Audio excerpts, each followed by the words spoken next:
সুপ্রিয় শিক্ষার্থী, আসসালামু আলাইকুম। আজকের আমরা আলোচনা করব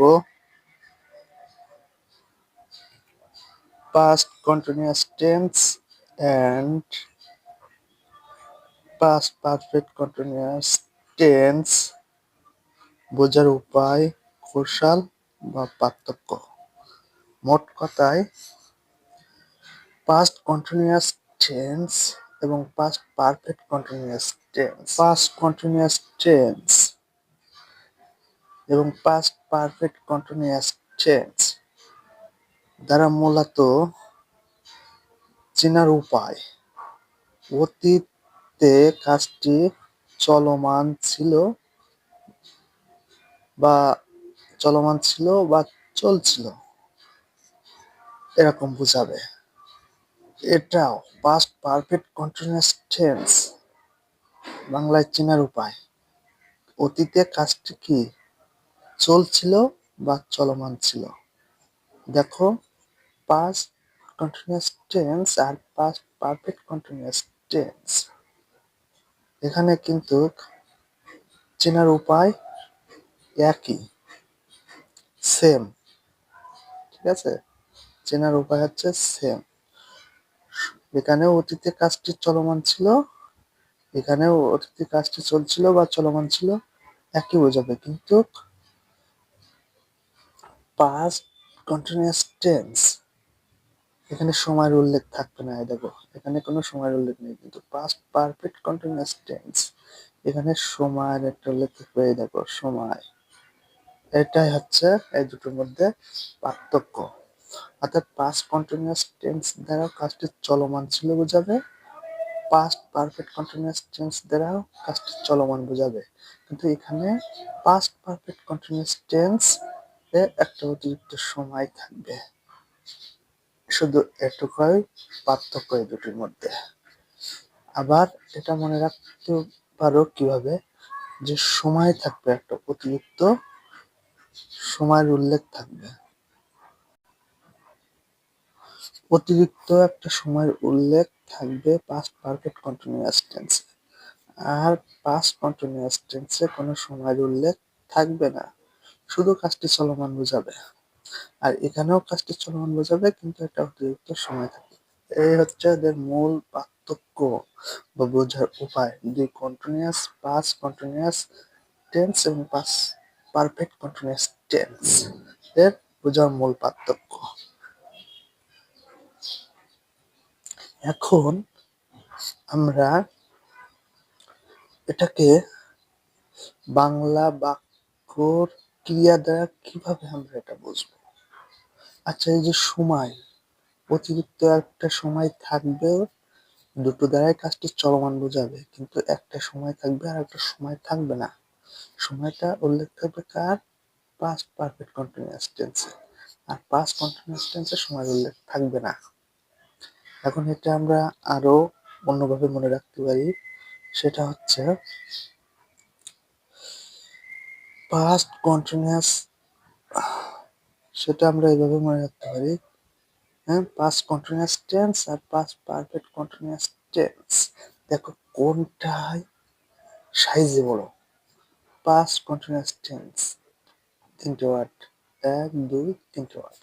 আর এটাই এক দুই তিন চার, পাস্ট পারফেক্ট কন্টিনিউয়াস টেন্স। তাহলে এটা সাইজে বড়, আর যেটা বড় সেটাই আছে কি সময়ের উল্লেখ আছে।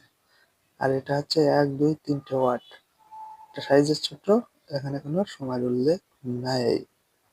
ঠিক আছে, সময়ের উল্লেখ নেই। তাহলে যেটা বড় সেটা হচ্ছে সময়ের উল্লেখ, আর যেটা ছোট সেটা সময়ের উল্লেখ নেই। এভাবেও আমরা মনে রাখতে পারি দুটোর পার্থক্যটা। এখন বাংলা বাক্য দেখে কিভাবে আমরা কোনটা পাস্ট কন্টিনিউয়াস টেন্স আর কোনটা পাস্ট পারফেক্ট কন্টিনিউয়াস টেন্স, এটা কিভাবে আইডেন্টিফাই করব বা চিনব, সেটা আমরা দেখব। সেটা আমরা খুব সহজে দেখব। ঠিক আছে, দেখো, এখানে অনেকগুলো নিয়মের কথা বলেছি আমি, বাট আমি এত নিয়ম তোমাদের জানার দরকার নেই। ঠিক আছে? এত নিয়ম তোমাদের জানার দরকার নেই, আমি টেকনিক তোমাদের বলবো, শুধু সেটা ফলো করো। এখানে কি আছে এখন আপাতত না লক্ষ্য করলেও চলবে।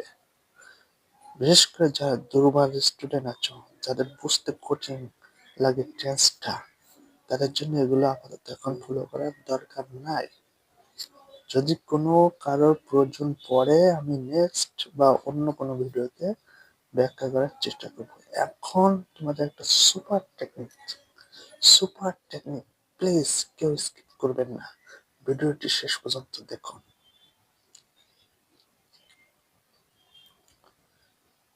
তো এখন আমি যেটা বলবো, আমি একটা পূর্বে তোমাদের টেন্স আলোচনা করতে গিয়ে আমার কয়েকটা ইতিপূর্বে ভিডিও দিয়েছে, সেখানে আমি একটা ভিডিও বলেছি,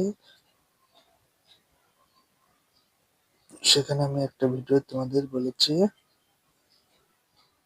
ল অবলিক লাম, তাহলে সেটা কি পাস্ট টেন্স। ল বা লাম থাকলে সেটা পাস্ট টেন্স, আর বোয়া থাকলে ক্রিয়ার শেষে সেটা হচ্ছে ফিউচার টেন্স। ঠিক আছে? তাহলে ল আর লাম থাকলে পাস্ট টেন্স, আর বোয়া থাকলে কি ফিউচার টেন্স। ঠিক আছে? তাহলে আমরা একটুখানি মনে রাখি। এখন আমরা আলোচনা করছি পাস্ট টেন্স এবং ক্রিয়া শেষে ল বা লেন্স। এখন পাস্ট টেন্স আবার তো কয় প্রকার? পাস্ট টেন্স আমি লিখলাম না, জাস্ট দেখাচ্ছি। পাস্ট টেন্স 4 প্রকার: past indefinite tense, past continuous tense, past perfect tense আর পাস্ট পারফেক্ট কন্টিনিউয়াস টেন্স। এই 4 প্রকার। ঠিক আছে? তো আমরা এখন বুঝলাম ল বা লাম থাকলে পাস্ট টেন্স। এখন এই পাস্ট টেন্সটা এই 4 প্রকারের মধ্যে যে কোনো একটা হতে পারে। পাস্ট ক্রিয়া শেষে ল বা লাম থাকলে আমরা এক চান্সে বুঝবো এটা কি পাস্ট টেন্স। তাহলে পাস্ট টেন্সের মধ্যে আবার যে 4টি ক্যাটাগরি আছে, এখন কোনটা দেখে বুঝবো এটা পাস্ট কন্টিনিউয়াস টেন্স আর কোনটা পাস্ট পারফেক্ট কন্টিনিউয়াস টেন্স, আজকের টপিকস অনুযায়ী। ঠিক আছে? সেক্ষেত্রে আমি বলবো এই রুলটা ফলো করবা, আর এখানে এই রুলটা একই রুল। ঠিক আছে? প্লাস ল অবলিক লাম সমান সমান পাস্ট কন্টিনিউয়াস টেন্স। ঠিক আছে? Past continuous tense. তাহলে আমি যে কথাটা বললাম, এই কথাটা খুব তে প্লাস ক্রিয়া শেষে ল বা লাম থাকলে সেটা পাস্ট কন্টিনিউয়াস টেন্স। ঠিক আছে? আর পাস্ট পারফেক্ট কন্টিনিউয়াস টেন্স কি হবে? একটা সময় থাকবে, সময়, ওই বাংলা বাক্যে একটা সময়ের উল্লেখ থাকবে। এখানে যদি আমি লিখি সময় প্লাস তে এবং ল বা লাম থাকবে। যদি এটা থাকে তাহলে সেটা past perfect continuous tense, past perfect continuous tense হবে। ঠিক আছে? তাহলে তে প্লাস ল বা লাম হলে সেটা পাস্ট কন্টিনিউয়াস টেন্স। আর সময় এবং তার সাথে যদি ক্রিয়ার শেষে তে এবং ল বা লাম থাকে তাহলে সেটা পাস্ট পারফেক্ট কন্টিনিউয়াস টেন্স। একেবারে ইজি। এখন আমরা বিষয়টা উদাহরণের মাধ্যমে দেখার চেষ্টা করব। ঠিক আছে? তাহলে উদাহরণ আমরা দেখি। এখানে প্রথম উদাহরণ যেটা বলছে, সে বই পড়িতেছিল। এই বাক্যে দেখো তে প্লাস ছিল, আমি পূর্বেই বলেছি তে প্লাস ল বা লাম। এই দেখো ল আছে, এখানে তেও আছে, আবার এখানে ল আছে। সে বই পড়িতেছিল, তাহলে ল বা লাম, এই যে তে এবং ল আছে, এজন্য এটা কি পাস্ট কন্টিনিউয়াস টেন্স। কিন্তু এটাই যদি আমি এভাবে বলি, সে সকাল থেকে বই পড়িতেছিল, সে সকাল থেকে বই পড়িতেছিল। এই দেখো তে আছে, আবার লাস্টে কি ল আছে। তাই বলে ল ক্রিয়া শেষে ল বা লাম থাকলে সেটা পাস্ট টেন্স। আর যদি সেখানে সেই ওয়ার্ডে ক্রিয়ার সাথে যদি তে থাকে, তাহলে সেই পাস্ট টেন্সের মধ্যে আবার যে 4 ক্যাটাগরি আছে তার মধ্যে যদি তে থাকে, তে থাকলে সেটা পাস্ট কন্টিনিউয়াস টেন্স হবে। সেটাও বুঝলাম। তাহলে ল আছে এই জন্য পাস্ট টেন্স, আর তে জন্য কন্টিনিউয়াস, তাহলে পাস্ট কন্টিনিউয়াস টেন্স। এখন পাস্ট কন্টিনিউয়াস টেন্স এর দুটো আছে, একটা হচ্ছে পাস্ট কন্টিনিউয়াস টেন্স আর একটা হচ্ছে পাস্ট পারফেক্ট কন্টিনিউয়াস টেন্স। এখন এই দুটো এবার কিভাবে বুঝবো? এটা ঠিক আছে, এটা লর জন্য পাস্ট টেন্স বুঝলাম, তের জন্য কন্টিনিউয়াস বুঝলাম, তাহলে এটা পাস্ট কন্টিনিউয়াস। এখন পাস্ট কন্টিনিউয়াস আর পাস্ট পারফেক্ট কন্টিনিউয়াস, এই দুটোর মধ্যে এখন কোনটা বসবে?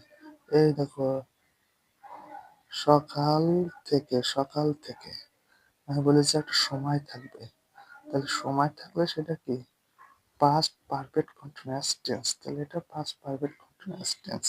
কিন্তু এখানে ল আছে ক্রিয়া শেষে, ল থাকলে কি পাস্ট, ল থাকলে পাস্ট টেন্স, আর তে থাকলে কন্টিনিউয়াস, তাহলে এটা পাস্ট কন্টিনিউয়াস টেন্স। এখানে কোনো সময় উল্লেখ নেই, এর জন্য এটা পাস্ট কন্টিনিউয়াস টেন্স। কিন্তু এখানে ল আছে এবং তে আছে এবং সময় আছে সকাল থেকে, এর জন্য সময় থাকলে আমি বলেছি পাস্ট পারফেক্ট কন্টিনিউয়াস টেন্স। এখন নিচের উদাহরণের দিকে আমরা লক্ষ্য করি, এখানে ক্রিয়া শেষে ল লাম আছে, আমি বলি ল বা লাম থাকবে, পাস্ট টেন্সে ক্রিয়া শেষে ল বা লাম থাকবে। তো এখানে লাম আছে, খাইতেছিলাম, লাম আছে, তাহলে এটা পাস্ট টেন্স। আর তে আছে, তাহলে এটা পাস্ট কন্টিনিউয়াস টেন্স। এখন পাস্ট কন্টিনিউয়াস টেন্স না পাস্ট পারফেক্ট কন্টিনিউয়াস টেন্স, এটা আমরা বুঝবো যদি ক্রিয়ার আগে একটা সময় উল্লেখ থাকে। দেখো এখানে কোনো আমি ভাত খাইতেছিলাম, এখানে কোনো সময় উল্লেখ নেই, তাহলে এটা পাস্ট কন্টিনিউয়াস টেন্স। কিন্তু এখানে দেখো 10 মিনিট ধরে ভাত খাইতেছিলাম, আমি 10 মিনিট ধরে ভাত খাইতেছিলাম। ল বা লাম থাকলে পাস্ট টেন্স, আর তে থাকলে এই যে তে আছে, তে থাকলে কন্টিনিউয়াস, তাহলে এটা পাস্ট কন্টিনিউয়াস। এবং পাস্ট কন্টিনিউয়াস না পাস্ট পারফেক্ট কন্টিনিউয়াস, সেটা আইডেন্টিফাই করবো সময় দেখে, যে 10 মিনিট ধরে একটা সময়ের উল্লেখ আছে, তাহলে এই যে অতিরিক্ত একটা সময়ের উল্লেখ আছে, সময়ের উল্লেখ থাকলে সেটা পাস্ট পারফেক্ট কন্টিনিউয়াস টেন্স। ওকে, আশা করি তোমরা সকলের বিষয়টা বুঝতে পারছো। একদম ইজি বিষয়টা বোঝা। ল ক্রিয়া শেষে ল বা লাম থাকলে সেটা পাস্ট টেন্স। আর পাস্ট টেন্স 4 প্রকারের মধ্যে কোন ক্যাটাগরিতে সেটা পড়ছে সেটা আমরা বুঝবো যদি তে থাকে ক্রিয়া শেষে, ক্রিয়ার সাথে যদি তে প্লাস ল বা লাম থাকে তাহলে সেটা পাস্ট কন্টিনিউয়াস টেন্স। আর যদি এই তে প্লাস ল বা লামের আগে বা ওই বাক্যে একটা সময় থাকে, তাহলে সেটা পাস্ট পারফেক্ট কন্টিনিউয়াস টেন্স। আশা করি তোমরা সকলে এই বিষয়টি বুঝতে পারছো। নেক্সট আমি তোমাদের এই যে আরো টেন্স সম্পর্কে কয়েকটি ভিডিও দিয়েছি, তোমরা ডিসক্রিপশনে পাবে অথবা প্লে লিস্টে আমি লিঙ্ক দিয়ে দেবো, তোমরা সেগুলো দেখবে। এবং আমি টেন্স নিয়ে আরো অনেকগুলো ভিডিও বানাবো, তোমাদের টেন্সের সকল ডাউট আমি দূর করতে চাই। শুধু আমার চ্যানেলের সাথে থাকুন, সাবস্ক্রাইব করুন, লাইক করুন, শেয়ার করুন। আশা করি তোমরা আরো ভালো করতে পারবে। ওকে, আজকের মতো এখানে ক্লাস শেষ করছি। আল্লাহ হাফেজ।